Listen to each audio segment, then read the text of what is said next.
watching The Joe Cronin Show with Joe Cronin. Personality, insight, and insanity. The co-host, The Dead on Dave, who has copious amounts of babes. Man babes. Oh, and I guess he's got notes, too. Over 5 million views. Joe Cronin Show. Wrestling talk with attitude.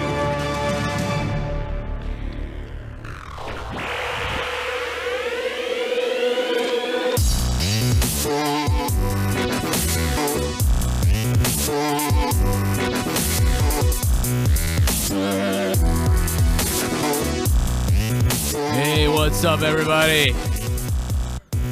Monday Night Raw is over, and it's now time for the Joe Cronin Show. And as always, joined by Jesse J, and The Dead on Dave. Now, I'm going to start off by talking about this show right away with you guys. Me and Dave talked about the State of the WWE episode 31 a few episodes back the other day. You know, that we needed to prove that Dolph Ziggler was in this thing, although, I mean, I thought it was a no-brainer. And now tonight, I wasn't sure if Daniel Bryan was in it. But it obviously seems like he was, because he was trying to make everybody chant over Ziggler. Yeah, there's no question. He's in it. Fucking Ziggler's in it. Harper's in it out of nowhere. I'm glad Harper's in it, too, by the way. So am I. How dumb is it that, I mean, I like what they're doing, kind of, but at the same time, I don't like it. I feel like I don't know, it's like a waste for Daniel Bryan to be in this thing.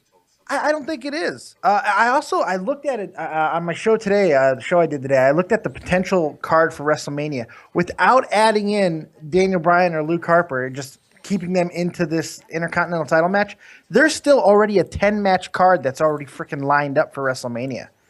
So it's like adding more guys to this match, including Daniel Bryan, which I don't think is a terrible idea. It gives it that extra star power, and it should really help create a great match.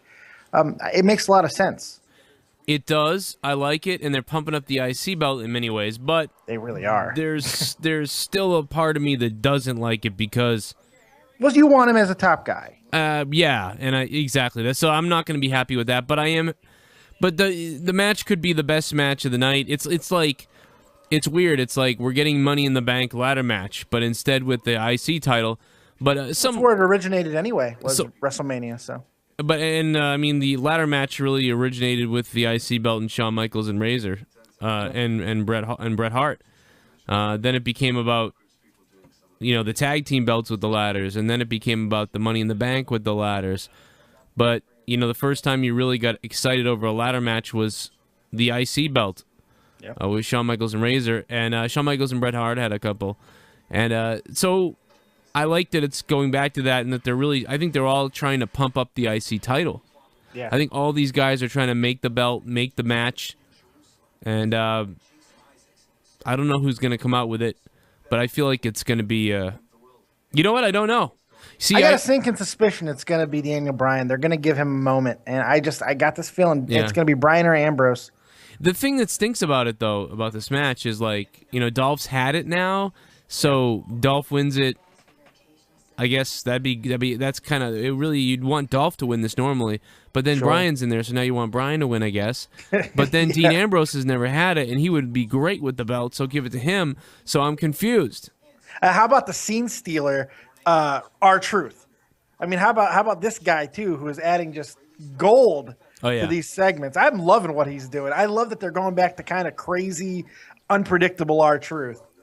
No, I'm mispronouncing words. Yeah, calling Byron Saxton coach on SmackDown. I fucking love it. I love it. Yeah, he really is great, and I don't think I don't think he has a hope in hell of winning it, this match.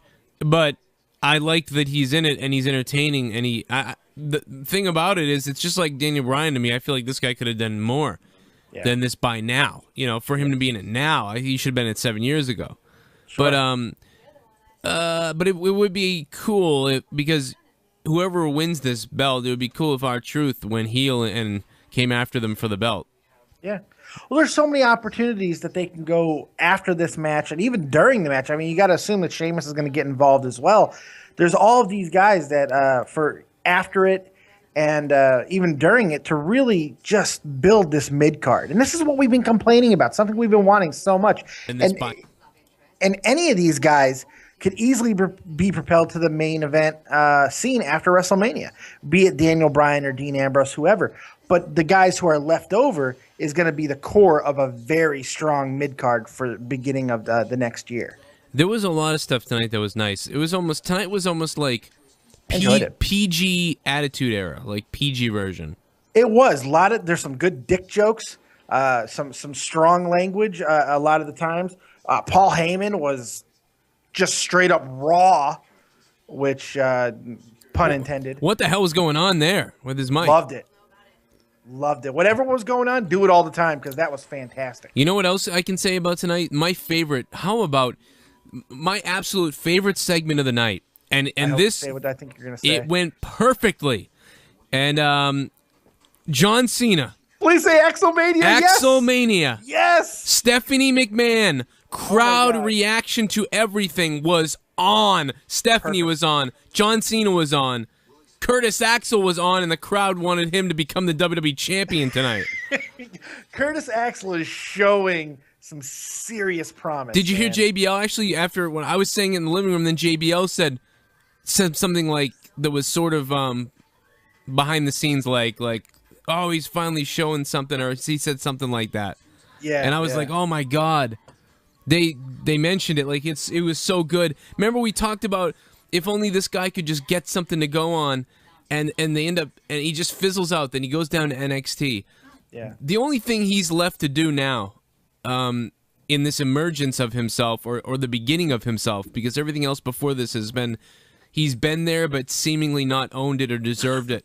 But now he has, and I love it. We love this gimmick, right? I mean, this is like Sandow.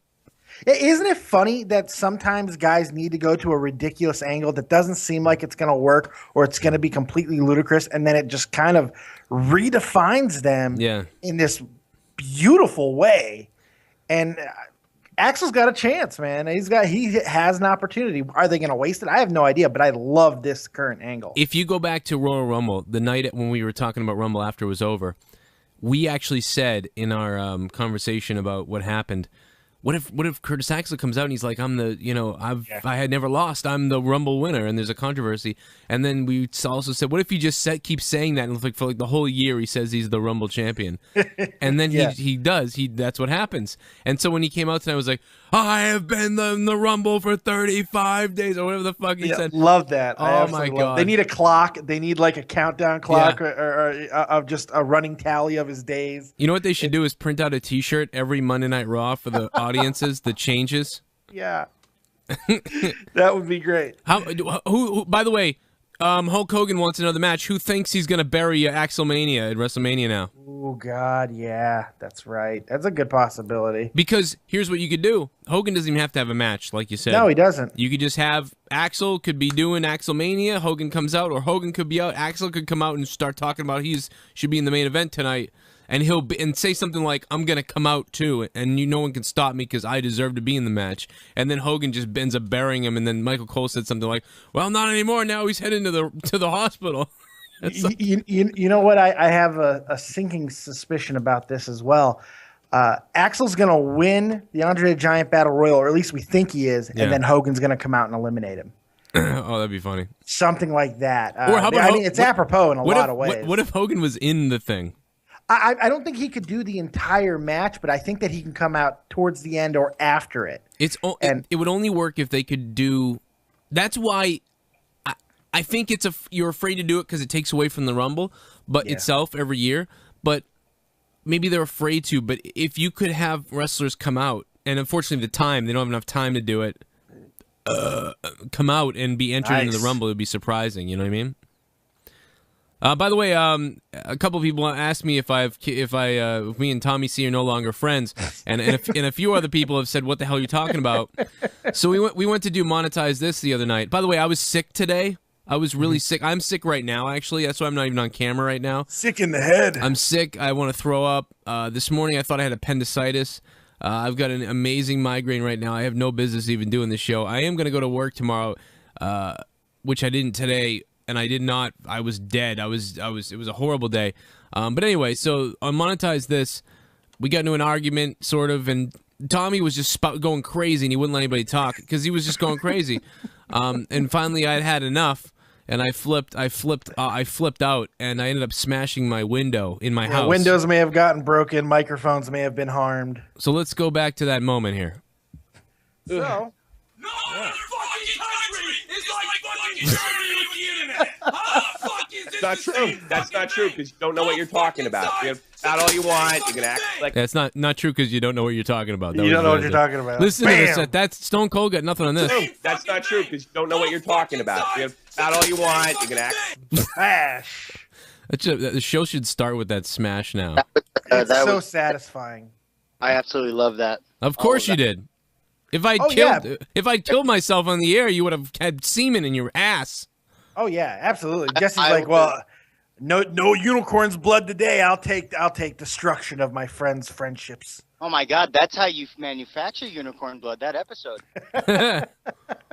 You just fucking. That was amazing. That's synthetic unicorn's blood for Jesse. Right. I don't know there. what would have happened if I had lost the video games I was playing when I quit the show at that time. I walked away from the show, and I went to play video games, and I swear I won 3 games in a row. And oh my God! Leah even said when you said you were going to play NHL, she's like, I don't know if that's the best idea to be going to do right now. Die, motherfucker! Where's the part where I lose it? By this time, Tommy C had interrupted me about 4 times, and I think Leah had once already too, and then interrupted you, but Tommy was really on it. And then everyone interrupted me on this time, and then I lost it. So here's what would have happened. Now, can I tell you what would have happened? You would have been like, I want to go on the internet tonight. I can't hear you. First of all, you're really echoing. You're like, I want to go on the internet tonight. I'm gonna go on the fucking internet tonight. Mics? I remember that happened in the past. I'm gonna go on the internet tonight. I'm gonna go. Can I fucking say a fucking word without someone fucking talking? No. Fuck. Oh yeah. Well, you know. So I smashed the camera. Yeah, that was the camera went down. That was when the camera went smash. Nice. Broke a Direct camera. TV, bitches. Broke a window. Broke the camera. Also, another thing that was great tonight, of course, was the AJ Lee showing up was actually a cool moment, I thought. Which made a lot of sense considering it's her hometown. I did not like that, by the way. I didn't either. That's why I brought it up. I am normally somebody who I like the CM Punk chants now when like Reigns is botching. Stupid. That made no sense. I don't really like it when AJ's out there because that was because the fans cheered at first and it was a surprising type of cool moment. And some were cheering for her. And then, so I didn't like it in that instance. I would have. It was a dick crowd. It was a dick crowd all night. I loved the crowd tonight. By the way, they were a heel type crowd, except unless you were Ziggler or Bryan, it was a heel crowd. You know, it just kind of how it was. I mean, Axel was getting cheered. Fucking Stephanie was getting cheered. It was fantastic because Stephanie owned the shit out of shit. Like, did you hear what she? That was what did she say? I can't even. I wish I wrote down what she said. Oh my God, she said something like amazing on the mic, and I actually started clapping and like marking out in my seat because whatever she said. I don't even remember what it was. But it was just like how he's irrelevant. You think that the WWE would go out under without you, but we would thrive just like we did with Hogan. And it was great. It was great. Oh my God, she killed it. And then even Cena killed it. And then even Cena looked. He looked pissed. He looked mad, yeah. And he's like, when he got that frown look, like that serial killer look on his face, he got a look on his face that, like, if he was gonna turn heel, that's the face he would have now. Yeah. You know, to be honest, the promo didn't start out well. You know, like he came out and he was, and in my notes I even write, yeah, here we go, extra corny promo by Cena, and then. Oh, Cena's now in the Andre Battle Royal. Oh wait, Stephanie comes out. Oh shit, things just got real. Yeah, you went really. Cena's gonna be in the Rumble thing. That's fucking weird. Yeah. This whole WrestleMania is bizarre. Even I don't think that's right. But okay. And then yeah, you're right. Then all of a sudden it turned up, and it really turned up. It was like that promo, that setup for that promo, that whole deal that they did was like a match that starts out slow and then eventually gets you, and then people just buy into it and you get the crowd. It was the same thing with that promo. Unbelievable. It was kind of like the main event tonight too. It started out that way. The crowd wasn't really into it, and then towards the end, it seemed like everyone was really getting into the entire match. The match turned out pretty well, so it's kind of the same thing there. Yeah, you're right about that. Tony, let's take a call. Tony, Tony, what's up? What up, man? Oh, same old thing. What you think of What's Raw? up, little cousin? How you doing, brother? Great. Well, Raw sucked, and I didn't watch the last match because I knew it was going to end DQ. I actually didn't have a tonight was I bury Raw a lot, but I thought tonight was all right. I mean, like I thought it was a pretty decent good returns, Raw great tonight. Promos. Tony, you're firing Booker T. I give tonight a 7. You know what I mean? Like I really do. I give it a good PG. 7.5. What didn't you like though? I don't. Would have loved it if Tony just went and give it a 7. That would have been hilarious. What I thought was just like the wrestling was kind of poor in the beginning, and like I said about the last match, obviously it was obvious it was going to end in fucking a disqualification, like it always does. But it didn't. What do you mean? The fucking bathroom there, It Tony? didn't end in a DQ. I thought it did. Probably No. You're Randy wrong, Orton. You're wrong, little man. It ended with interference, but not a DQ. They're really teasing you with when Orton's gonna. Oh shit! Now Orton helped out. You know. How about Jon Stewart kicking Seth in the balls? That was out of nowhere. Good. I thought that segment was going to be garbage. Me and too. It was really, really good. It was another thing tonight that where you went, oh no, this is gonna be Jon Stewart's gonna overact to joke, and this is gonna go nowhere, and then it didn't. It's the same thing. Everything surpassed my all of a sudden expectations. Like I made assumptions about segments immediately as they started, and by the end of them, I went, damn, that was pretty good. Stewart was really good. He Even had great match was not bad either. I normally I hate Raw. You guys know I shit all over Raw usually. Yeah, so do I. I've given Raw 2 8s like all of 2014, I think. And I mean, I'm serious. I'd give it a 7. This was like, oh, this is all right tonight. You're right. I think maybe the wrestling tonight was definitely took the back seat to the quality. At times. Yeah. The promos were shining moments tonight for sure. But and that's okay. That's a balance that you need to have every now and then. And we did get some good matches. I mean, fucking even for a short match, Daniel Bryan and Luke Harper, aside from all the stuff that was going on the outside, that was a pretty damn good match for a short match. I like the title going everywhere too, like you guys said. I like that too. I'm loving that. Yeah, I like that they're doing hot potato with the title because they're putting all these people's hands on it, making it seem important. Which I think that's clearly. There's multiple goals here. Let's get everybody on the card the right way. And hey, if we're going to get all these guys on the card, we're going to do it with a ladder match so it means something. And with the IC belt so it means something. And everyone's going to touch this thing to make it seem like it's the most important thing. So if you're a younger fan watching, you're like, what's this all about with this thing? Yeah, with this IC title? Because I mean, like if you were like me or Dave, the lineage of that thing was unbelievable. But even in the 90s, the IC belt in the 90s was almost it was it. It might have been as big as the world title, as the WWE title almost.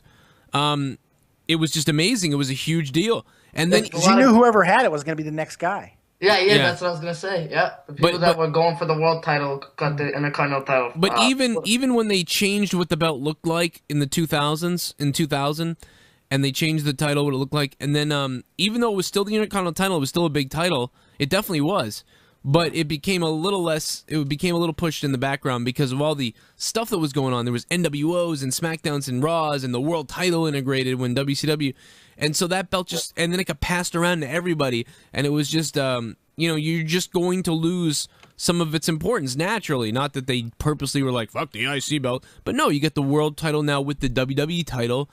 You get rid of the European, all that stuff. It just becomes bloated. You can't help it. But now that we're kind of going back to a lot of the stuff you're seeing is almost like the early 90s with a little bit more edge. They're using some history things, especially with the Intercontinental title situation, to kind of drive it and give it a little more juice. And I have an idea here. I think they might do this as well to give it a little bit more juice, because when you think of Intercontinental titles and you think of ladder matches at WrestleMania, there's another name that you think of, and he hasn't been around for a while, and he likes to make returns, and that's Y2J Chris Jericho, one of the greatest Intercontinental champions of all time, 9-time champion, and the man who introduced the Money in the Bank concept to WrestleMania. So it would make a lot of sense to get him involved in this match. Tony, what would you give tonight? Scale of 1 to 10. Me? Yeah. 5. All right, Oh, Tony. go take a nap. No, I'm hanging up on you because we were out of time with you. But 5 is I take it. I like you being honest. Sometimes Tony, sucks up, sucks the Cronin hog. Speaking of sucking hogs, can we talk about this fuckhead on Twitter who's attacking Weasel you? fuck? Yeah, there's some dude attacking Dave on Twitter because Dave because this guy likes to beat women, I guess. I don't know. Well, you want me to give a little bit of background on this real quick? Look at this guy. He said, one would imagine the stretch. He talked about you being a greasy fat fuck. He's at Ben Weasel on Twitter. CM Punk went after this guy once before, and Dave brought it up. Now he's mad. Yeah, 2011, this guy beats up 2 women at a concert. He's part of a band that this fucking punk rock band, the Screaming Weasels. Are they straight edge? And I don't know what the fuck they're terrible is what they are. Well, at least he's terrible. The rest of the band's probably awesome, but this guy's fucking terrible. So he beats the hell out of 2 women during the concert. You can see the video on YouTube. It's absolutely disgusting. Well, did they attack him? I mean, like one chick, because the entire night he was complaining and bitching and moaning about being there and stuff. So he got hit with an ice cube and this chick spit at him or something, and he fucking just sucker punches her and decks her. And then the owner of the bar tries to break it up, and he starts kidney punching this chick. Damn, it's fucking crazy. So see, I would have dumped a beer on her or something. Yeah, or just walk off the stage. You don't have to fucking sucker punch her. But 3 years later, CM Punk calls him out because now CM Punk's retired, and that's what he does. He calls out celebrities who beat up women. He's done it to everybody who's done it, so this should not be a surprise.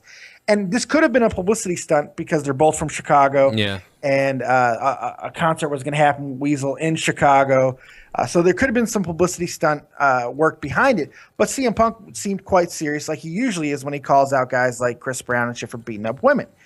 So Ben Weasel releases this stupid, retarded letter about you want to fight. You think fighting women is so hard? Well, you should fight our female fans and all this stupid shit. So in November, I do a video calling him a retard, basically, and I just how stupid this whole thing is. And this was months ago. Mm-hmm. So one of his freaking lackeys saw the video recently. I guess he's been watching my show too. I don't know, and masturbating tweets it to him. And now this guy's going ape shit on me. They're making fun of my military fucking service. They're making fun of me, just because they got nothing else to say. They go to fat stuff. Well, I mean, once you go to who makes fun of someone's military service? It's just that they made a fleeting reference to it. It's weird. Did he retire the army or some shit? It was stupid. No, it doesn't even make a reference to it at all. Do some fucking research. Well, when he wouldn't stop fucking Ben Weasel's mother, they had to kick him out. And then you and I are apparently we're blowhards in our parents' basements. Yeah, it's funny. It's always a basement. You're fucking dude with purple hair. Yeah. We might be in a basement. We might be just blowhards with a microphone, but we didn't embarrass ourselves on fucking on YouTube like you did, buddy. We didn't shame ourselves by hitting a woman, sucker punching a woman. If you want to fight a bull dyke or something, go ahead, square up with a fucking manly woman, and let's see what happens. No. Let's see if you do it with my wife. Well, these are 6'1" and tons of fun. She'll fuck you up. I was in a lot of bands back in the day, in metal bands and stuff like that. These are these punk guys. They're just. It is what it is. Like when you hear I mean, I like a lot of punk, but when a lot of these punk guys are just fucking. It is what it is. You're punks. That's all they are. They cry, they bitch, they moan, they'll do whatever they want, and their whole attitude is a narcissistic attitude of we'll do whatever we want, and it doesn't just stop at like I'm gonna dye my hair purple because they said so and put some studs in my face. That's what I used to do. But I mean, what they do what they want. It means like, hey, I'll punch a bitch in the throat. I don't care. Right. I'll knock your dad out. I'll break in your house and take your shit because it's a free world and I'll do what I want. No, you're actually a criminal dickhead, and somebody should rape you in jail. Right. And what's funny is CM Punk has called this guy out. This guy's called you out, us out, and now I'm calling him out. I mean, let's just all be friends and have an orgy at this point. That's what I'm saying, because I was going to tweet all this to CM Punk till I realized in the very same video, I kind of called CM Punk a bitch. So I realized maybe it wasn't a good idea to tweet him that video. But I was generally in support of CM Punk during that video, though, generally. I don't think CM Punk will respond to that because he just look at you on that couch in Germany and just think, Right? Do I really need to go after this fat guy? I mean, really? He might tell me to drink bleach. He's done that to people before. He might tell you. He might. He doesn't know what I'm doing because he's blocked me. That's right. And I did make That's that. right. I just made that video on him. That shoot video. Yeah, where you wanted to fight him. Yeah. Yeah, not the first time you've challenged him to fight. That's the third video. Yeah, it's the. They always end up going to AJ at the end. I know that. Yeah, of course. Most things do. Well, I'm glad she's back. It was good stuff tonight. Guys, make sure you click the like button and go ahead and stick that thumb up my ass. No video tonight because my camera's down. And I'm fucking sick as shit. I look like shit more than usual. I am usually a pile of shit. But make sure you subscribe. Just a little. Yeah. Subscribe to Joe Cronin Show and go to joecroninshow.com. Subscribe to The Dead on Dave, the co-host here. I got to get a photo of you up here. CM Punk will block you now, Dave. I know, right? Rick Bad Boy. Maybe we can get an enemy of my enemy as my friend. Come to the dark side, CM Punk, and let's take down Weasel Fuck. All right. Let's put Graham on for he's gonna die if he has to keep dialing in here. I know, right? I'm sorry. I just love talking to you guys. No, Whose it's job okay. you politicking for tonight, Graham? I'm not politicking for anybody. I've never politicked for anybody's job. You fucking liar! Listen here, pal. First of all, the name's got to go. Yeah, that's right. First of That all, was the name's gotta insane, go. man. I love you, Graham. Love y'all too. No, it's the fans. I have the Graham movement behind me. I'm sorry. Shut up with that. What'd you think of Raw, you douche nozzle? Actually, I wasn't going to give Raw that good of a rating, except for the fact that they messed around and they brought Black History Month to me a few days late. By firing Booker T. They didn't fire Booker T. Even that segment was gold, by the way. That was good. That was. Yeah, it was. You know something, Graham? Booker T sold that in a way afterwards. He did. That was so great when he said when they said, Book, you're gonna be all right, blah blah blah, and he said that was embarrassing. They said it was embarrassing, and Booker, just the way they sold that was really well done. I like the announce team a little bit now. I'm using the word like. Tolerable. It's right. much more tolerable. It's Michael Cole tolerable. still sucks, but Yeah, it's tolerable. they're all like, I think they're all good, and it is a tough decision when someone says, well, who's going to be better? Who could do a better job? I think they're all a safe crew, is what I mean. Like right now, the crew is really safe. Yeah. You just like they're your binky. Go to that crew because they're the binky. But you know something, I was watching a lot of Bobby Heenan over the last few weeks, and it started because I loved Bobby Heenan when I was little. Although I wanted to be a wrestler, there was a big part of me that wanted to be Bobby Heenan. I wanted to be a manager. Bobby Heenan, yeah. I wanted to be him. I was like, I'll never look like him though. Like I'll look like a wrestler. But as I get older, I'm like, I'm pretty out of shape. But no, I'm getting closer to my dream. I'm starting to look like him now. Yeah. No, but so I always wanted to be a wrestler, but I always wanted to be Bobby Heenan too. I loved him. And he was so funny and he was entertaining. And him and Gorilla were just a match made in heaven with their opposites of Lawler and JR, but yet I go back and forth in my mind about who was better. But Heenan did something, and the whole thing that got me started was the Jannetty thing. When Shawn Michaels super kicks Marty Jannetty and turns on him, then throws him through the glass, and Gorilla or whoever's on the mic is just like, I can't believe it, oh my god, and Heenan goes, I knew he was going to do that, and then at first he was going, see, one's no good without the other. Oh, I knew he was going to do that. He doesn't need Jannetty. But now that whole part is what I always remember. But what I didn't remember was he goes, I can't believe it, and then Heenan goes, did you see that? Jannetty tried to throw himself out, tried to get away and throw himself out that window. The coward. What a coward. Yeah, that was oh my god, that's the funniest damn stuff. There's multitudes. I made up a word. Yeah, that's a good word. Multitudes of this going on throughout Heenan's career, but WrestleMania 8 is full of them too. A lot of times I love the word waffled. I say it all the time. I got it from Heenan. That WrestleMania, Heenan, if you want to laugh at something, make sure you have your audio turned up and watch all of WrestleMania 8. My God. A WrestleMania that WWE breezed by on their WrestleMania Lineage DVD because they said it was the worst one, which I think they're out of their freaking minds. I agree with that. It was one of the best WrestleManias, in my opinion. It's up there for me. Bret Hart and Roddy Piper was amazing. Ric Flair and Macho Man was great. The whole Ric My Flair. mom's used to make those bologna sandwiches. Ah. If you guys have been listening to this show for like 2 years, I think probably 4, 5, 6 times I've gone off on WrestleMania 8 tangents. Yeah. The reason why I do it isn't because I think it's the best WrestleMania. It's because, and I don't, but it's because I think it's one of the most underrated WrestleManias that people have to see if they haven't seen it. I agree. And Heenan was fantastic. And that's why. Heenan's comments with Gorilla are hilarious. And And the bologna sandwiches. he calls Sherry a bimbo or something like. I mean, it's out of control. Like, you're right. It's weird because it's not the greatest WrestleMania, but in its own way, it's awesome. It's like the monetize this of the first 10 WrestleManias to me. Right. I mean, I'm serious. Wait, what before it? What was it? 7? Oh, that was Slaughter and Hulk Hogan. Okay. Yeah, that Yeah, was. I mean, 7 better usually than comes that before fucking 8. one. Jesse. Yeah, you could forget. It was better than 7. Yeah, you could easily forget 7. Like I know you can forget 7. The only thing memorable, well, there's probably a lot of things memorable about the matches before. The main event at 7 was the only thing memorable was thinking that Slaughter might get shot by somebody. Right. WWE was going to do it outside and everything, and they were worried about it being outside. They said, but I think they didn't have the money, and they just used that as an excuse. I don't think. Well, 8 was sandwiched between 2 historically bad ones because 9 was outside in Las Vegas, and that's really maybe the worst. I don't WrestleMania think it of was all the time. size of the Coliseum, though. 9 was terrible.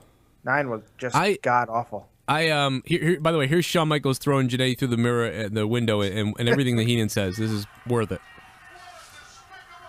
Oh, this is a terrible recording. I'll get a better one. But no, you know what I liked about Jesus Christ, sir. I'm gonna give you some nice comments about 9 also. How is it? Giant Gonzalez? Are you going to go to Giant No, Gonzalez? I'm not gonna Let's go- go to Giant Gonzalez. I'm not going there because here's the thing. Narcissist. Here's the thing. Shawn Michaels No, into the narcissist, as Heenan would say, could not say that word. Shawn Michaels into Tonka opened up with a pretty good little was a good match. with a That good was wrestling match. I enjoyed that match, and Shawn Michaels opened up WrestleMania 8 as well with a pretty damn good match against Tito Santana as well. But so that was great. Great Khali, Giant Gonzalez.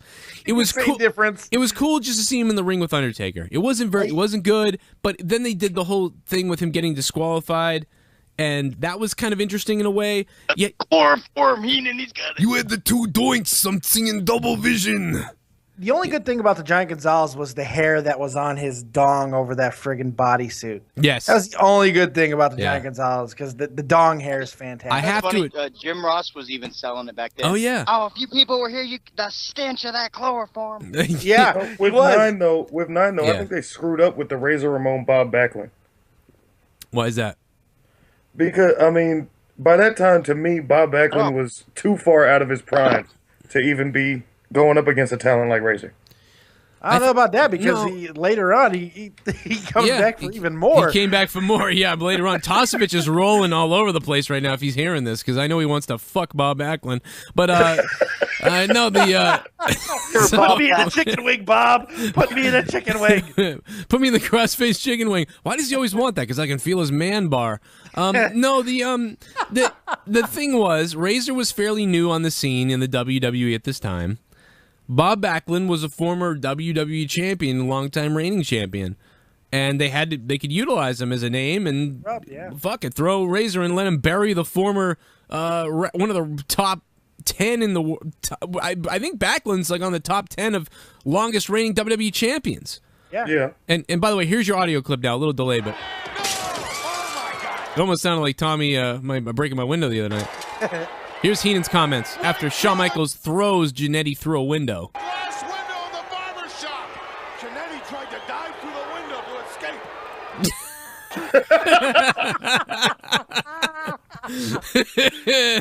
No, there was the way that him, Heenan, and even Lawler. I'm sorry. Yeah. Heenan, Jesse Ventura, and even Lawler. They were just brilliant heels because they would ad lib a lot of shit. Yes, that's what's missing a lot of times, and I think that's something. I don't want to. It's something that I wish I was on. I wish I was doing wrestling because I love doing that stuff, and I would have a blast doing that. Like get me, Graham, and Dead on Dave and Jesse, and put us all on commentary. Will kill someone. We would take it too far. There could only be one of us. They could only handle one of us. I think. Yeah, I'm sorry, I think Joe, that's but fair. I'm sorry, Joe, but nothing could beat the double stuffed Oreo that was out there on commentary tonight. They were missing one side. No, when Truth was out there was a double stuffed Oreo. Oh, you got me. You got me. I thought he was just a murderer. No, I know it was going crazy and stealing things the way he is absolutely I love crazy Truth. Yeah, because you know Vince is in the back. He's like, well, he's black. Take the belt, and steal everything. It's kind of steal it. Yeah, kind of like Eddie Guerrero. You know, he's Mexican. He lies, he cheats, he steals. I came out with that. I Also came out with like Crime the Time interaction too. between Truth and Harper. When he just like, I really don't want none. I'm gonna put the He title put it on down. the ground and tried to walk away. That was great. You're like, my bad, dog. Brilliant. Oh, and for those of you in the chat who don't understand, I know Booker T talks extremely African American. Let me break down. I know that he said a lot and you got confused. So he just basically said, Sting's gonna whoop your ass, nigga. That's what he said. Whenever he says sucker, that's all I can think of, by the way. Every time I'm like, he means nigger. That's what he means. He's trying to, that's what he means. You know what gets lost about that segment that he did back then? Go back and watch it. I just saw it today because Break.com freaking posted it for some reason. Like, wow, late to the party as always, Break. Good job. Well, you know, every 5 years you recycle and all the new younger kids go, oh my God. Yeah, I know. But if you go back and watch it, look how jacked Booker T is at that time. He's like, his freaking pecs are just like of Chris Masters proportion, and they're just moving and just he's just flexing like shit as he's talking. It's wonderful. Booker T's just waiting for someone's mother's house to catch on fire so he can break the bushes and climb in and save him. No, he was jacked, and fuck, you know, I love Booker. The best thing about wrestling is there's a 20% part of my brain that wonders about that segment and wonders if they said the N-word on purpose. You think? And like, yeah, I mean, I don't believe his that. reaction to it. Yeah, no, I don't believe that. I believe he effed up and that was a mistake, for sure. But there's just a little tiny little creep in my brain. What the fuck did I miss? Because everything's a work. Everything has to be work. Oh, by the way, Jaren's asking for you to unblock him because he cannot comment in the comments section. I just don't know how to unblock him. I don't know what the deal is. You're fucked, Jaren. Sorry, buddy. Jaren. Call the show instead of commenting. I'll put you on. And I'm sorry, I'm not allowed to tell any more black jokes. Well, we'll just show a picture of your face. Boom! Boom. That just happened. Bitch. Bitch. Yeah, no, I love you. LB, let's take a call from LB so we can freak Graham out. LB, what's up, bro? Hey, what's going on, man? How you doing, man? Nothing, laughing at y'all motherfuckers. Yeah, there's something wrong with us. Because I just watched the monetize this, I was dying. Oh yeah, I wasn't even on it. I should just stay off it. So was Joe's window.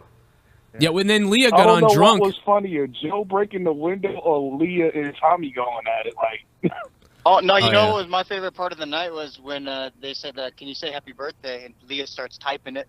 That shit was the Oh best. yeah, I gotta find that because I heard that was funny. What happened? Like, what are you doing, Leah? Like, what do you do? You could just say it. I know. That was the funniest guy. I think I overheard that while I was playing games, but She's just typing it away. I'm like, what are you doing? She's like, Just oh yeah, say- sure, I'll tell him. Jesse did sell it at the end too. I think he said so. Well, I think Graham needs to contribute more to the show or something like that. Careful, you'll make Dave angry. Know, so right? you got three things to do. Subscribe to youtube.com/Joe Cronin Show. Subscribe to youtube.com/Spectrum Gaming 617, and subscribe to The Dead on Dave on YouTube as well. youtube.com/The Dead on Dave. And Graham, you got a channel that's up and rising now too, right? Yes, it's called Reckless TV. Reckless TV. Just search Graham Hall, right? Or is it now Reckless TV? No, you can search Graham Hall. Yeah. Either one. Yeah, Graham Hall or Reckless TV, and I'll pop up. All right, well that works. Someone said, "Why the hell you plugging Graham now too? What is it? What is it? What do I have to do to get plugged? Donate $300." There you go. How about that? There you go. No, I mean, you know, it's a show. I mean, what can you say? I mean, Graham is someone who donated to my show. He's starting his show. The other people are buying airtime. I mean, that's why there's so many commercial things that we do. It turns out that he's fucking hilarious. Yeah, so you gotta. And I promote these guys on my channel. I know everyone promotes everyone. Big circle jerk. 856, what's up? Oh shit, Jersey. Hey Joe, it's Patrick. I tried to call in with Skype, but my Skype wasn't working. I saw that. I tried to get you on. LB, Patrick, hang on for a second. I want to get the rest of LB's comments here. LB, what else did you think of Raw tonight? You got anything else? Well, I disagree with Tony's opinion. I give Raw pretty much an 8 night, like an 8.5, just so it pops them home. Because it's like, and once again, Triple H took a shot at the internet guys again. I love that too. Loved it. Again, loved it. It called for it. The moment was great. What was the shot now? Because I forget now, but it was awesome. He said, I'm trying to remember what he said. He was like, just like the guys on the internet, think they know who politics, think they know the not business. The politics when they don't know what the hell they're talking about. Oh yeah, it had something to do with the business and behind the snes. Yeah, it was great. Oh, it was great. No, actually, he said you don't know a damn thing. That's exactly. You don't know a damn thing. That's right. Let me tell you something about this too. By the way, what's great about this for us, and I think Triple H knows it, is they kept it PG. But they hit on all these different things tonight. They hit on cool promos. They hit on cool character building. They set up stuff for WrestleMania. They made references behind the scenes and then winked at you while they did it, which made it cool. People cut amazing promos. The matches were okay. The IC title thing. All these things are why tonight I give Raw the best rating I've given to a Raw in 2015 so far, and I give tonight a 7.5. I think I'm really going with a 7.5, and that's why. And I'm being harsh. I think some other in the PG era maybe it should get a better rating. But they talked about erectile dysfunction. God, Niagara. We didn't even get to it. We completely forgot the Niagara segment. Oh my God, that was great. Holy God, that was great. The only thing here's my negatives. You want to talk about negatives real quick? I'll throw negatives out there. One of the negatives I think is I loved AJ coming back. I love what she did. Actually, that Divas match was looking all right too, a little bit. They gave him some time. But they stretched him a little bit. But the back segment was horrible afterwards. Yeah. It was awkward. It was horrible. And I'm also sick of people like the Usos and Natalia's team having to stand in the same positions to face each other and make it look all so like you got to take a photo or something. No, act normal. Act like three people who don't like three other people. You wouldn't just all pose a certain way and then in the back do these goofy promos. They need to come out of that a little bit because that has nothing to do with PG. That has to do with a Rumble. Right. Well, you got to remember that whatever they're doing is setting up for the next 6 months of Total Divas. Yeah, Paige and AJ Lee confused the shit out of me, though. Yeah, I would have rathered if they either didn't mention stuff or if they had just been like, cool. Like they just kind of like, Shawn Michaels and Triple H when the Spirit Squad thing first happened, like they kind of looked at each other. Yeah, like looked at each other like, all right, I got your back and we'll see you. Not guess we're frenemies and enemies. Like, no. Ugh. Yeah, don't why do we that. have to define it? I can't believe that I did not see it coming that she'd be returning that. It was in New Jersey. It made a lot of sense. She's a Jersey girl. But I didn't even think about it. I didn't read anybody predicting it either. Yeah. So that was interesting. That caught me off guard. But right when the moment they started beating down Paige, I was like, well, here comes AJ. It was the moment exactly. And that's what was cool too, because the fans caught it, whether they knew she was there or not, the fans caught it. And I did too, and you did too, and I think a lot of people at home just immediately went, this seems like something supposed to AJ. You know what I mean? Like, and so that's why that was cool. Patrick Glenn, what's up, bro?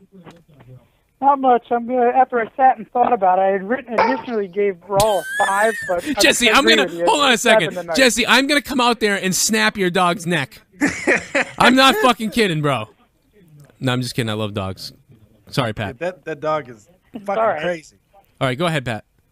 I initially gave Raw a 5, but after listening to you guys talking, I thought about it. Yeah, 7 sounds good. Will somebody please? Stupid dog. Will somebody please shut Gator up? I can't even deal with it. That's one of the things that made it. If you drank something and it was like soured, and then for like the rest of your life, if you taste it, even if it's good, you just think of that sour and you get a sick stomach. Well, that monetized this was terrible, and I'm ashamed of myself, and it was a terrible night. And that dog was doing that night, and now whenever I hear that dog barking, I go back to enragement. I was trying to talk to Jesse at one point to try to bring us back to normalcy, and he wasn't there. And then the dog just goes, "Roof." I'm like, oh my god. I'm like, what the fuck is going on tonight? Dude, I'm still feeling the draft because I didn't cardboard this window up the right way enough. You got to use hot glue. I don't know, man. I'm like a moron. I'm thinking like, I need some money for this and that. We don't have it, and then like now I've just set us back even further. Like, what am I doing? Thank God the mic isn't broken. Hey, Joe, can I ask the caller something real quick? Yes. Hey, in your opinion, man, do you think that Mizdow should have snapped by now? I think so. Who's he talking to? He's talking to you. He was talking to you. Talking to you, bro. Was he? Yeah, he should have snapped by now. I was waiting for it. We've all been waiting for that for what, a couple of months now. I think it's gonna. I think they're really holding it off. I think they're doing a good job. I don't think the time was to snap there because I think when he snaps, it has to be something more, like not just a slap to the face. I think like, he's got to be doing something dastardly. I want to see the Miz do something insanely shameful or violent towards Sandow. That's what I'd like to see, like in front of the crowd too, by the way, because the crowd's gonna pop when it happens. So like that TV monitor would have been great to throw him into that, like Jericho's Reel or Barbershop Shawn Michaels. I want to see something like that happen in the middle of the ring. Like on a Miz TV, maybe? There you go, Miz TV. I didn't even think about it. Miz TV, and he tells him, he brings him out there to tell him he's fired. And again, he's already been fired, so I'm confused about that. But he's been fired as the stunt double. Now he's the personal assistant. Okay. I had a couple of things I wanted to bring up to you, Joe. Yeah. Uncle Backwards in the chat was saying how they could get Cena to get Rusev to change his mind. Have Cena threaten to do something to the Russian flag. Oh, God, you mean like Rollins threatening to kill fucking Edge? They wouldn't do that. They wouldn't do that because Big Show. Cena's their, what you call it? Yeah, I don't know if they'll go. I mean, he does. Big Show just pulling down the flag caused an uproar. Can you imagine what Cena, like with a fucking lighter up against the fucking Russian flag would do? I'll burn it.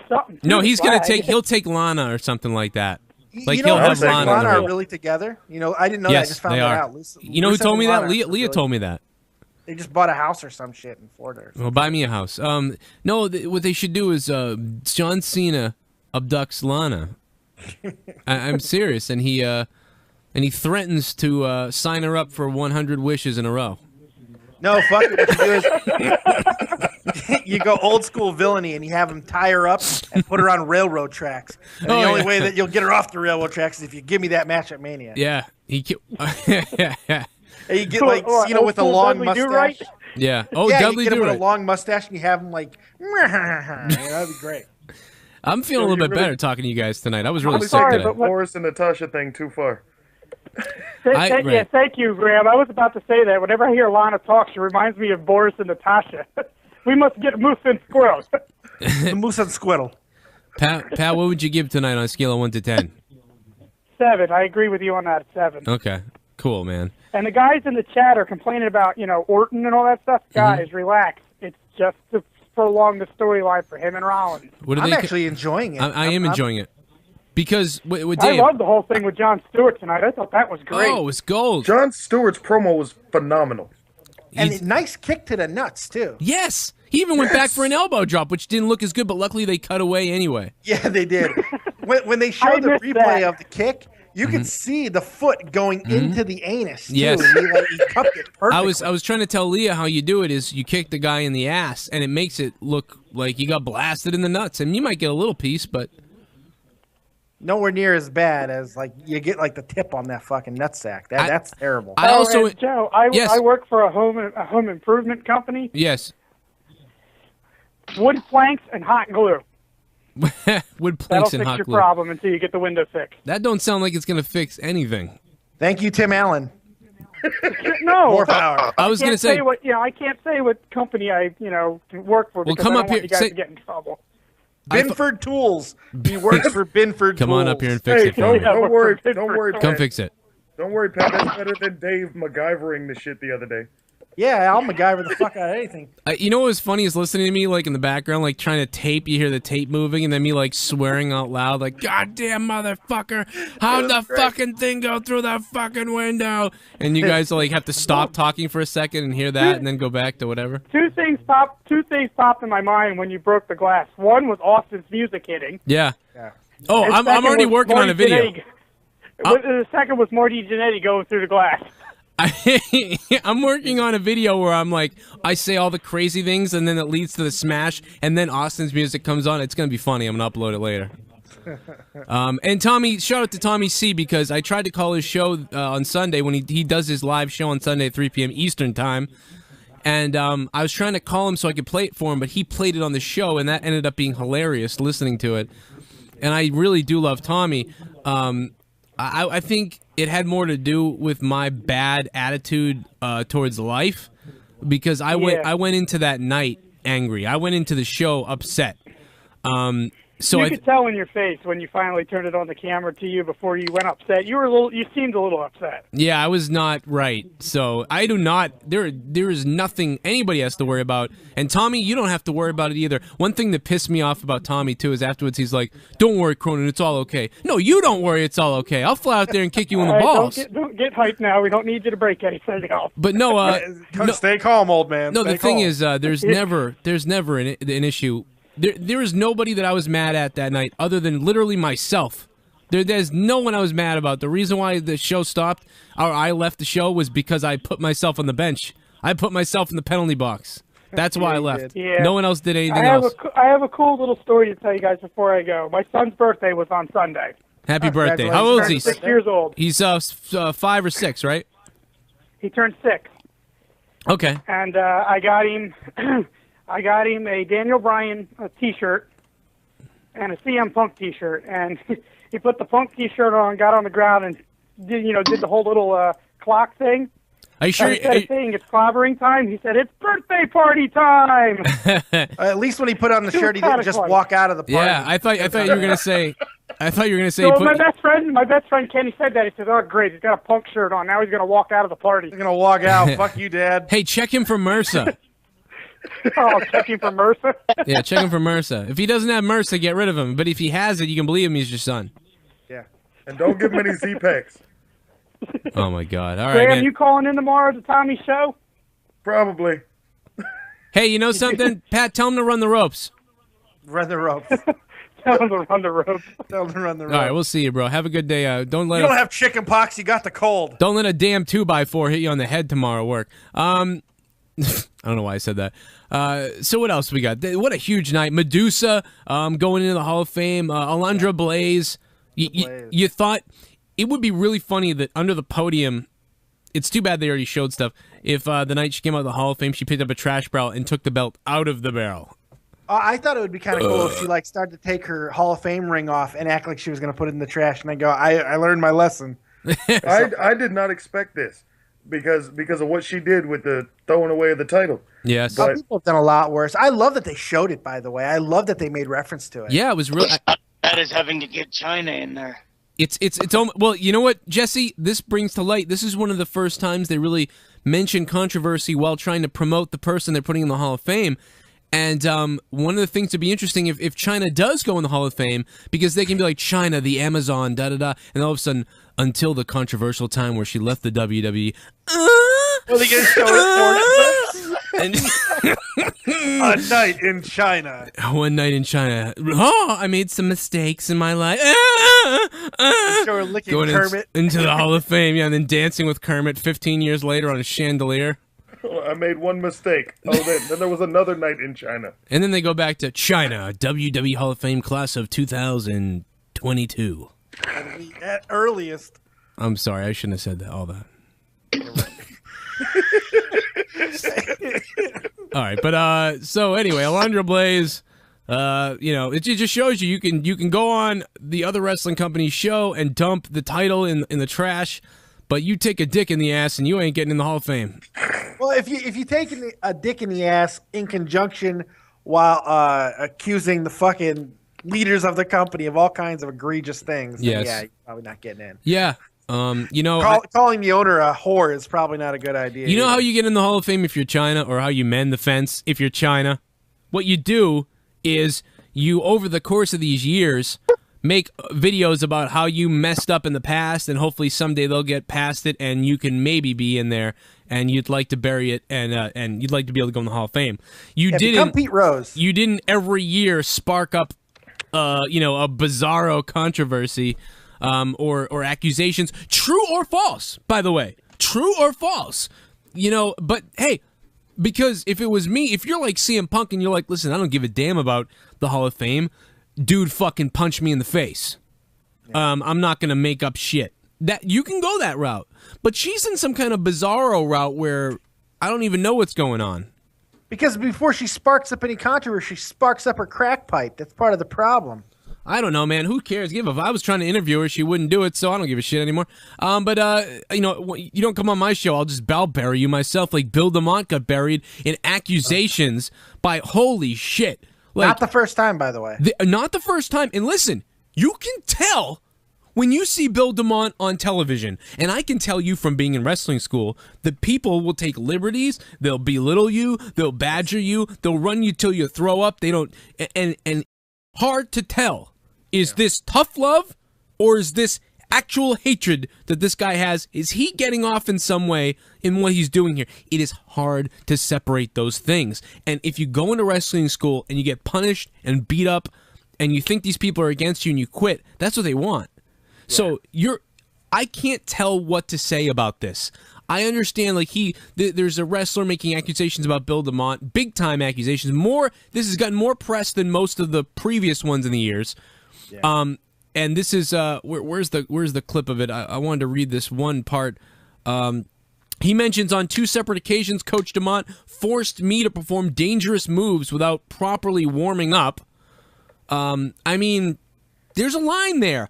I mean, there is. But maybe there isn't too. I mean, Dave, if you asked Stone Cold, if you asked Roddy Piper, and you put a couple of those other guys in the corner, and you said, listen, out of nowhere, just get up in the ring and do this now. And they're getting in the ring and doing it. They'd get in the ring and do it. Yeah. But see, here's the thing with Bill DeMott. The thing that's old school versus new school, right? It is. But there's so many people who come to Bill DeMott's fucking defense, because he's actually really considered as one of the best trainers right now in not just the WWE, but in the wrestling industry, period. He's actually really well respected. And there's been some controversial things said about him. He might be a little misogynistic. He might be a little homophobic. But it's hard, like you're saying, it's hard to separate where the line is if it's not just a tough love type of thing. Right. And if you haven't been part of wrestling school, if you haven't been part of some of these things where things can get that kind of tough, you might not understand. And not everybody is designed to be able to take it either. Dave, I agree with you. I doubt that Bill DeMott is doing anything different than he was doing back when we were watching him on TV during Tough Enough. Sure. Yeah. He's probably doing the same things. It's just somebody's fucking butthurt about it and can't take it. But I doubt that he's doing anything different. I mean, you look at, you're training to do a sport that is fucking tedious. You're going to freaking hurt yourself. All right, if you don't do it right. You got to be pushed to know your limits so you know what you can and can't do.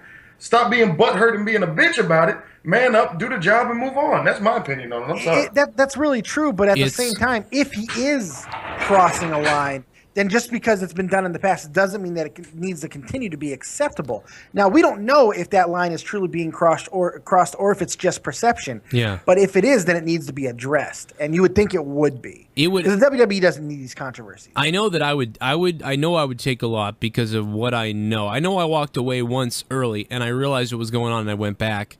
I cried the first day. I cried. I'm not even going to lie. Cried the first day. I threw up, and I cried. It was horrible. Horrible. I almost passed out. I almost threw up, but I didn't but they did push me. I almost threw up. And what happened was, again, it depends on your perspective and where you come in. I've told this maybe once or twice before. I showed up. There's 42 people, including me. Some guys who looked athletic out of their minds. Some guys who looked like it was a joke that they were there. Lots of different things. And then there was me I'm average. You know, I look like just an average Average Joe. Average Joe. Yeah, there you go. I'm not muscly. I'm not too scrawny, but I'm not big or anything like that either. I'm not close, really. But anyway, so they have us all do some things, and then they go, I want you to run the ropes and show everyone how to run the ropes. And I was like, okay. And I get in the ring and I start running the ropes, and and I can't believe it. They're not saying anything. I'm just running the ropes. No one is saying anything. Then the trainer turns around and starts to talk to everybody. And then he says, okay, and turns around. And I thought he meant, okay, stop. So I started slowing down and went to like come to a stance to see what he was going to say next. He said, no, I didn't say to stop. And I said, okay. Stop. I kept running. And they literally, in this fucking class, had me doing the ropes for 15 to 20 minutes. Oh, God. And I eventually was starting to like feel like I'm going to throw up, but I don't want to embarrass myself. And then the guy started yelling at me in front of everybody. He's screaming at me. He goes, now let me tell you what you're doing wrong. Yeah. And I said, what the hell? And he goes, I know a lot of you guys watch wrestling, and this is how you run the ropes, but here at the school, you run it this way. And the way they wanted you was to lean on the rope sideways and put your arm over it so that way you didn't hit the ropes or your back, so that if a rope broke, you flipped out of the ring and broke your neck. So maybe in wrestling you could do it that way, but in the training center, that's how they wanted it done. That's how Killer Kowalski wanted it done. And so then they made me do it what they said was the right way. And for every wrong way that you just did it, now you're going to do it the right way. And I'm doing this all by myself. And I'm thinking these people hate me. But what I didn't realize was, no, they saw something and they put me in that position on purpose. And I was told that later by one of them who the other two couldn't give a shit. The other two were like, good job. Yeah, maybe you'll get better. Get the fuck out of here. But one of the guys, mentioned, they only do that with people they think are going to, are serious about this. Sure. He's like, we did it to the fat guy, he would have fallen over. We did it to the little kid, we would have freaked him out. We did it to the big athletic guy, he would have gotten pissed off. So you can't just always back down and assume things. Now, if he's stepping over the line with like homophobic stuff, I can tell that guy is he's the type of guy. If I went, "What's up, Billy?" and then smacked his ass or like rubbed his back and said, "You like that?" I think Bill DeMott would punch you in the face and knock you out. I guarantee Bill DeMott probably does throw fag around a lot. He's like, "Get out of there, you queer." I'm sure he does. And none of that bothers me. But in our PC world of fragility everywhere, can't do it. Right. But can't do it. So it's hard to say. But what's funny is, WWE's all PG and all these things have changed on air and all these other things. So why in the background do they have I don't know. No. Wrestling is such a weird line. It really is. Look, we heard one of the hardest bitches I've heard, and it came out of the mouth of John Cena tonight. It was something I noted because I was like, man, John Cena just really let loose with that bitch when he called Stephanie a bitch. It was a great bitch. Yeah. So it's just this weird line in wrestling. You don't, even when it's PG, you don't know exactly, because it's just weird. It's wrestling. It's wrestling. No, I look at it like this, Dave. You and I were both in the military.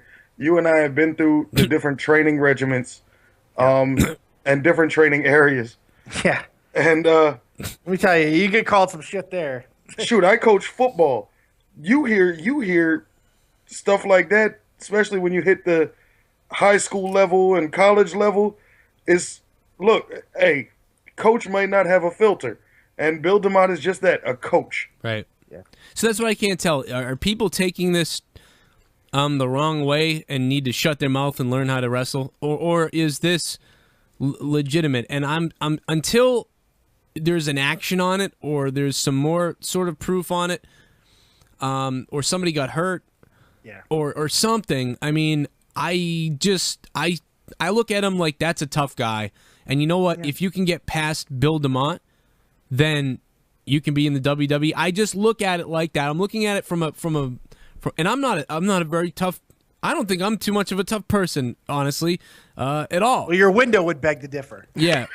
Well, and that's the thing is, so for me to think that, hey, you know what, suck it up and deal with Bill, and if he doesn't kill you, you're gonna make it to the WWE maybe. But that's passion about the business too. You have that passion, you're going to take those type of things. And let's be fair as well.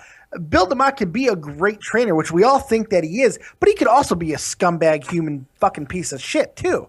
But they're not mutually exclusive. Yeah. And he could be successful while being a scumbag and being a great trainer. It just there's a balance, and not everyone's gonna get it. Not everyone's gonna fucking understand it. And in this freaking culture that we're in, we're just going to the media and saying, this guy called me a name, will get you fucking money and get you recognition and get you a podcast or a reality show. More and more people are going to do this shit. This is just a work to get Bill DeMott on Ray Lewis's show. Right. Didn't it seem like Jack Swagger was going to get a big WrestleMania moment, and now, or at least a moment at WrestleMania, and now it seems like he's just going to be lumped into that Rumble? More likely that's where he's going to be. The Battle Royal? Yeah. Now, Dave, you said that they had like 10 matches set up for 10. Rumble right now. Yeah. Okay. Well, how are they going to have enough talent to be in this Battle Royal?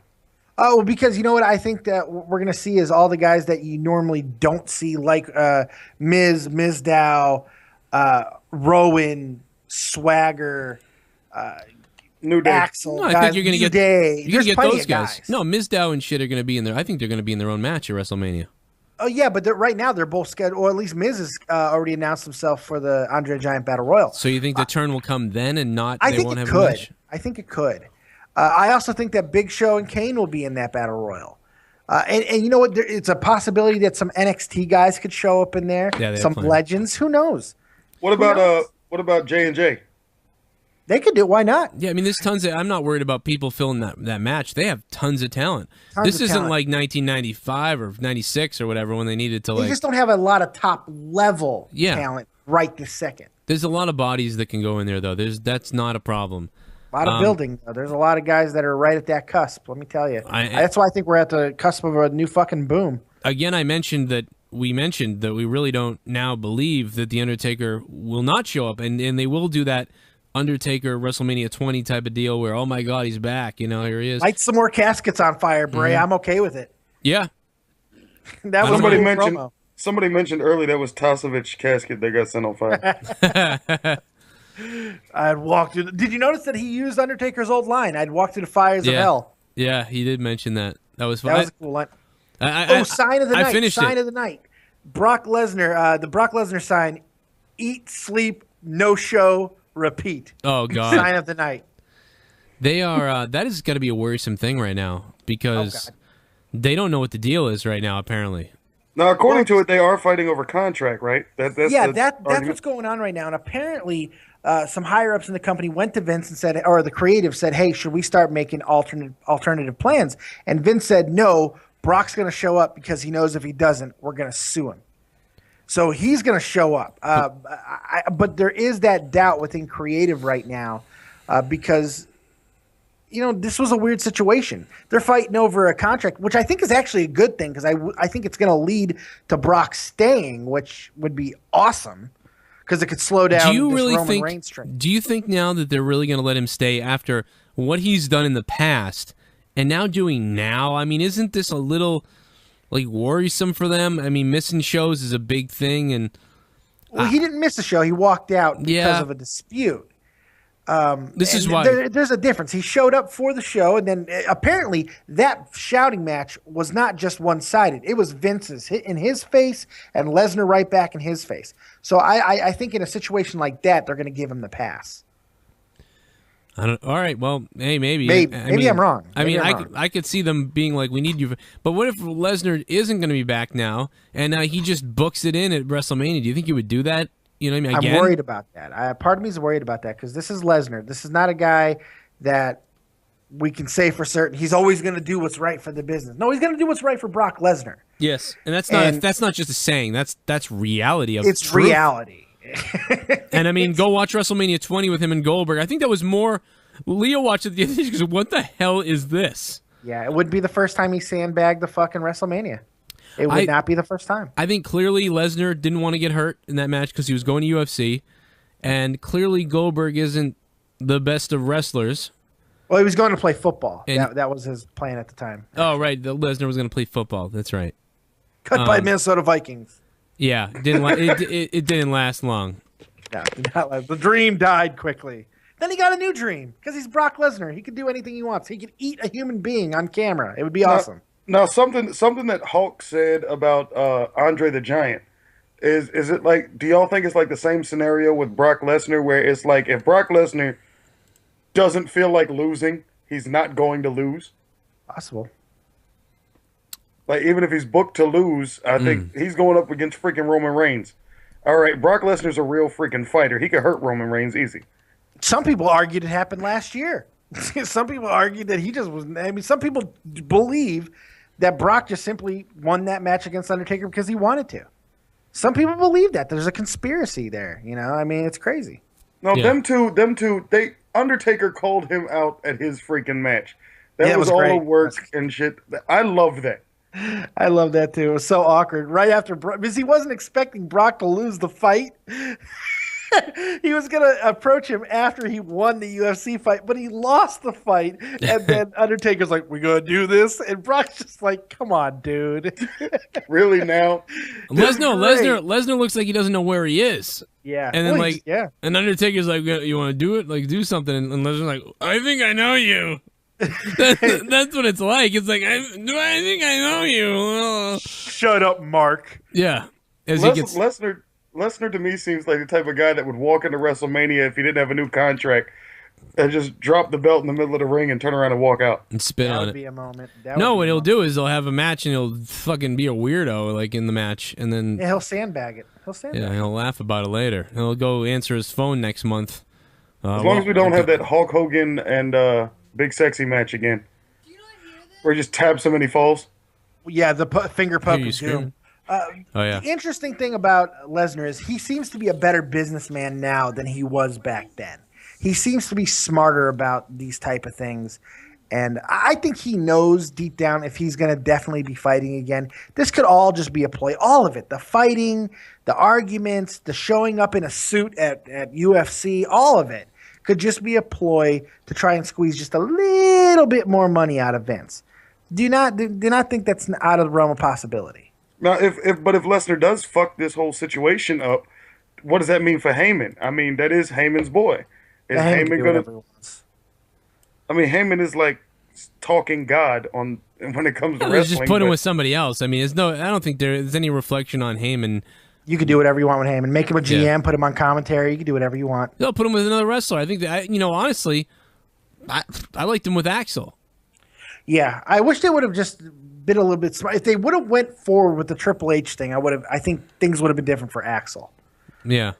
It doesn't work for everybody because the Cesaro thing just wasn't working. I'm glad. I actually don't want them to do it because I liked what he said tonight with I've been Rumble champion for 31 days. But if he starts coming out and saying my client has been in the Royal Rumble for 50, it somehow takes away from Curtis Axel saying it is better. I think. I got a guy. Go ahead, Graham. I'm sorry. Why did Axel get buried to begin with? He wasn't getting over was a big part of it. He wasn't. He knows something, and he still. I got to be honest. He still has to prove it in the ring. He's proving it now as far as gimmick talking goes, and then making the crowd enjoy it. But he still has to get over in the ring a little bit. I feel like consistent. Yeah, he's like he wrestles like his grandfather, but he's not the size of his grandfather. He doesn't. He's the size of his dad. Yeah, but he's not really built the way that Mr. Perfect was, so he doesn't. He's not as athletic either. Not as athletic. I'm trying to figure out why they're not even booking him like his dad. I mean, if they ran with that, I think they could do a little bit more with him. I think it's because he's not his dad. He's not perfect. He's not perfect, and that's evident. And that's not necessarily a bad indictment on Axel because God damn, Mr. Perfect was good. So it's a tough thing. You know what I'd like? Can I tell you what I'd like to see him do? Of course you can. I'd like to see him. I'd like to see him talk about how he was always imperfect and how he just never quite was good enough for Dad. And he started screaming. Cool thing. Later on in life, he's like eventually, sometimes other kids' dads would let them win. And then he could also say stuff like, even in my later years, when I was older and I could finally compete, he would still beat me. He'd beat me at basketball. He would laugh. He'd chew his gum. Something, and he never thought about it. I've never beaten my dad at anything except for life. I pulled the plug. Except for life. Except for the amount of time I've been in the Royal Rumble. Yeah, or you go, I'm going to do what he couldn't do. I'm going to become champion. I'm going to become the WWE champ. That would be cool. I mean, it's weird to it's bizarre to think that he could cut a promo on his dad after his dad is dead. You know, you think he wouldn't go anywhere near that. But I somehow... Hell, fucking Heyman screamed at a fucking fan that Andre the Giant's dead. Fuck it. That was great. He's dead, stupid. No, I think Heyman... Well, I thought he was talking to my son. Mad. My son was like, is he going to come out and beat him up? And right after he said that, Gavin was sitting here watching with me. He goes, is that big guy going to come out? And, and blah, blah. And then right after that, Heyman yelled, he's dead, stupid. And I went, oh, that's great. It was great. No, I think that Heyman legitimately got pissed off. Because of the whole mic issue. He did. And that just brought realness out of him. I think that he went off cuff. I think he's going to get fined a little bit. No. You know what? I think Heyman's beyond that at this point. You know what would have been great?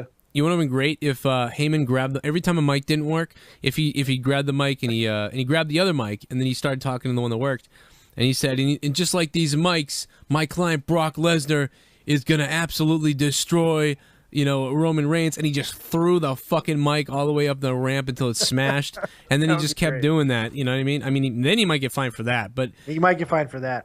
As far as what Heyman could do after, though, I think there's a guy that I think is a good fit for him, and he's down in NXT. In fact, he's the NXT champion right now, Kevin Owens.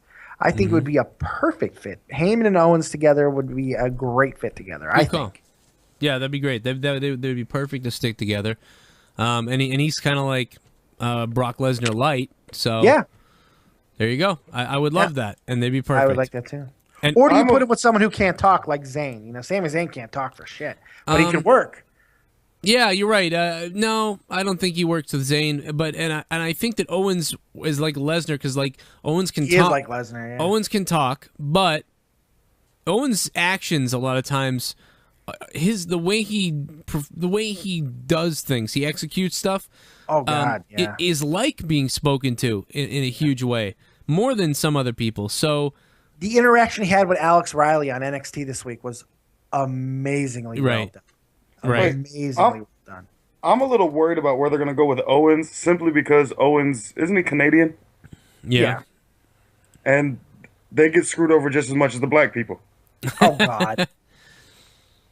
Well, they're destroying in NXT. I mean, you got a ton of them. But Chris Jericho and Bret Hart would beg to differ. Well, I mean, maybe not Bret so much. But well, that's why Chris Jericho got over, because he changed his residence to New York, and then he was good. That's right. Guys, make sure you click the like button if you're watching this right now. Click the like button on YouTube. Of course, listen to this entire episode on iTunes, and go to joecronenshow.com. Email me your questions, joecronenshow@yahoo.com, if you want to throw a question in there for my next episode.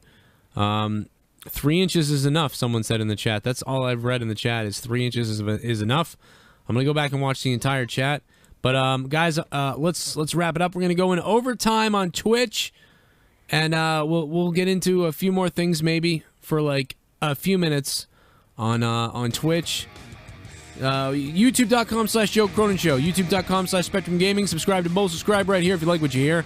We'll be live after every Monday Night Raw, after every WWE pay-per-view, videos throughout the week. Go check out youtube.com/TheDeadOnDave. If you want to subscribe to my co-host and Graham, who stopped by tonight, I'll check him out. Graham Hull. It's GRAHAMHULL. HULL. Graham Hull on YouTube.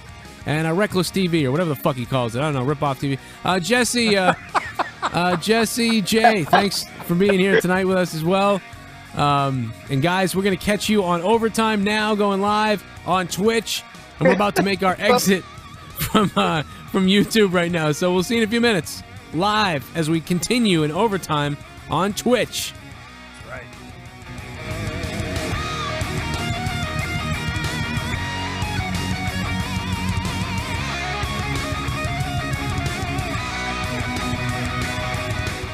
I guess I should tell Mike, since he doesn't know. Twitch.tv/Spectrum Gaming 617. It's on your screen right now on the right side. Twitch.tv/Spectrum Gaming 617. It's the purple icon for the purple penis eater. We'll see you there.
know. It's like a waste for Daniel Bryan to be in this thing.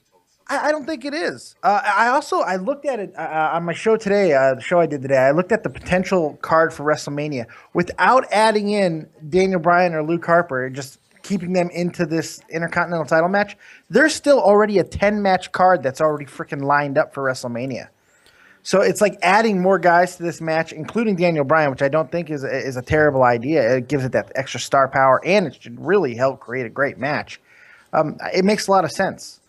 It does. I like it, and they're pumping up the IC belt in many ways, but they really are. There's still a part of me that doesn't like it because you want him as a top guy. Yeah, and exactly. So I'm not going to be happy with that, but I am. But the match could be the best match of the night. It's like it's weird. It's like we're getting Money in the Bank ladder match, but instead with the IC title. But that's where it originated anyway. Was WrestleMania. So. But I mean, the ladder match really originated with the IC belt and Shawn Michaels and Razor, and Bret Hart. Then it became about, the tag team belts with the ladders, and then it became about the Money in the Bank with the ladders. But the first time you really got excited over a ladder match was the IC belt, with Shawn Michaels and Razor, and Shawn Michaels and Bret Hart had a couple, and so. I like that it's going back to that, and that I think they're all trying to pump up the IC title. Yeah. I think all these guys are trying to make the belt, make the match, and I don't know who's going to come out with it, but I feel like it's going to be, you know what? I don't know. See, I got a sinking suspicion it's going to be Daniel Bryan. They're going to give him a moment, and I got this feeling it's going to be Bryan or Ambrose.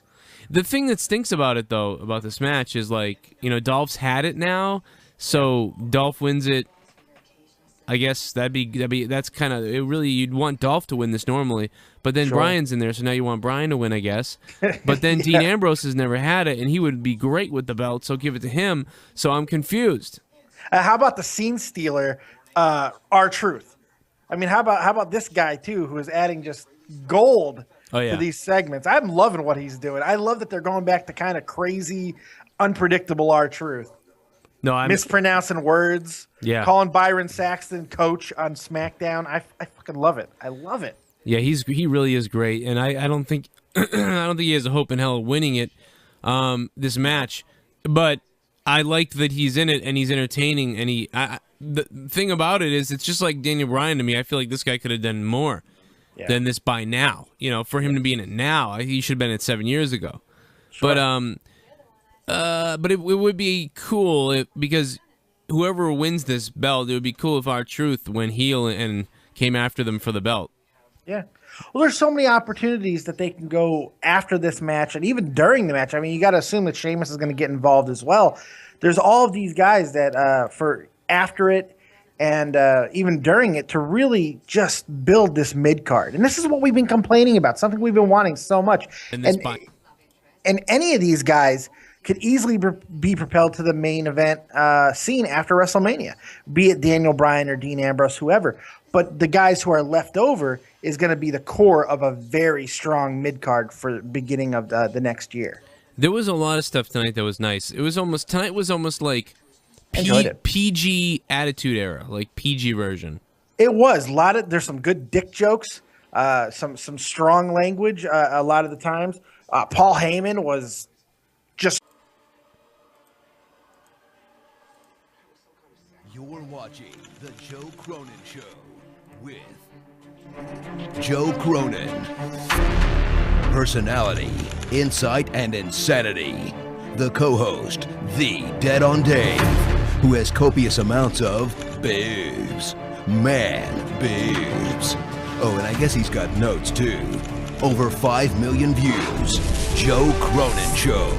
Wrestling talk with attitude.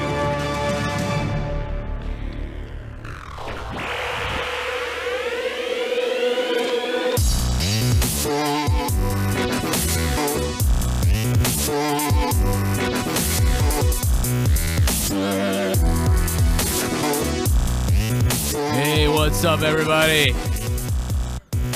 Monday Night Raw is over, and it's now time for the Joe Cronin Show. And as always, joined by Jesse J, and the Dead on Dave. Now, I'm going to start off by talking about this show right away with you guys. Me and Dave talked about the State of the WWE episode 31 a few episodes back the other day. You know, that we needed to prove that Dolph Ziggler was in this thing, although, I mean, I thought it was a no-brainer. And now tonight, I wasn't sure if Daniel Bryan was in it. But it obviously seems like he was, because he was trying to make everybody chant over Ziggler. And yeah, there's no question. He's in it. Fucking Ziggler's in it. Harper's in it out of nowhere. I'm glad Harper's in it, too, by the way. So am I. But how dumb is it that... I mean, I like what they're doing, kind of, but at the same time, I don't like it. I feel like there's a... It's... Straight up Raw, which, pun intended. What the hell was going on there with his mic? Loved it. Loved it. Whatever was going on, do it all the time, because that was fantastic. You know what else I can say about tonight? My favorite... How about my absolute favorite segment of the night? And this... Say what I think you're going to say. It went perfectly. And John Cena... Please say Axelmania. Axelmania. Yes. Stephanie McMahon. Crowd reaction to everything was on. Stephanie was on. John Cena was on. Curtis Axel was on, and the crowd wanted him to become the WWE champion tonight. Curtis Axel is showing some serious promise. Did you hear JBL? Actually, after when I was saying it in the living room, then JBL said something like that was sort of behind the scenes, like, oh, he's finally showing something, or he said something like that. Yeah. And I was like, oh my God. They mentioned it like it was so good. Remember we talked about if only this guy could just get something to go on, and they end up and he just fizzles out. Then he goes down to NXT. Yeah. The only thing he's left to do now, in this emergence of himself or the beginning of himself, because everything else before this has been, he's been there but seemingly not owned it or deserved it. But now he has, and I love it. We love this gimmick, right? I mean, this is like Sandow.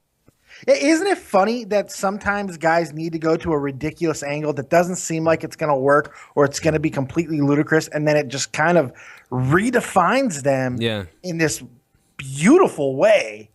And Axel's got a chance, man. He has an opportunity. Are they going to waste it? I have no idea, but I love this current angle. If you go back to Royal Rumble, the night when we were talking about Rumble after it was over, we actually said in our conversation about what happened, what if Curtis Axel comes out and he's like, I'm the, I had never lost, I'm the Rumble winner, and there's a controversy.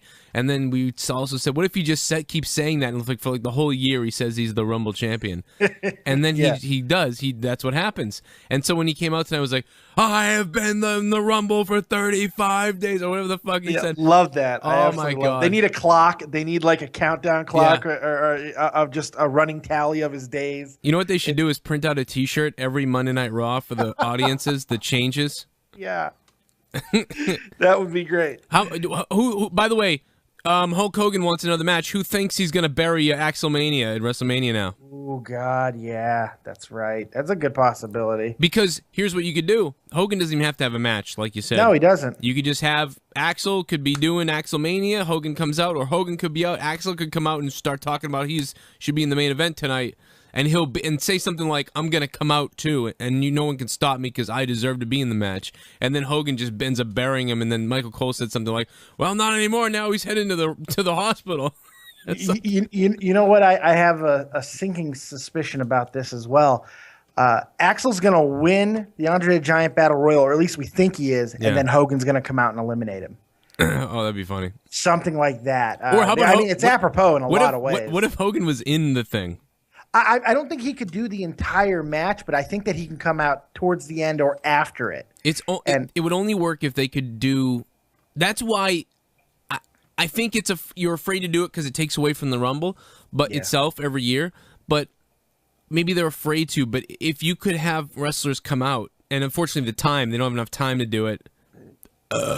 Come out and be entered into the Rumble, it would be surprising. You know what I mean?